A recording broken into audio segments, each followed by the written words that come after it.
মেয়েদেরকে বেপর্দা করে তোমার সামনে উপস্থাপন করে দিয়েছে, ফ্রি মিক্সিং। এখন তুমি আর ইমান ধরে রাখতে পারছো না, এটা পরিকল্পিত ছিল। কারণ আল্লাহ পাক বলেছেন যুজ্জিনা লিন-নাস হুব্বুশ শাহাওয়াতি মিনান নিসা, মানুষের জন্য সবচেয়ে যে আকর্ষণীয় বিষয়গুলো তার মধ্যে এক নাম্বার হচ্ছে মহিলা, মানে মেয়ে, নারী জাতি। এটা আমাদের কাছে সবচেয়ে আকর্ষণীয়। আল্লাহ পাকের সবচেয়ে সুন্দর সৃষ্টিকে মানুষ না, মানুষের মধ্যে আল্লাহ পাকের সবচেয়ে শ্রেষ্ঠ সৃষ্টিকে নারী জাতি। আল্লাহ পাক তাদেরকে সুন্দর করে সৃষ্টি করেছেন, তাই নয় কি?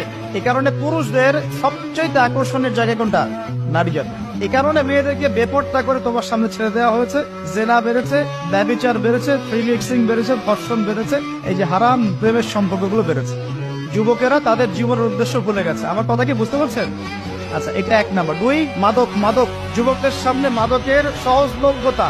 চাইলেই হাত বাড়ালেই মাদক, হাত বাড়ালেই ইয়াবা, হাত বাড়ালেই ফেন্সিডিল, হাত বাড়ালেই হেরোইন, তাই না? কথা ঠিক না বেটে? যদি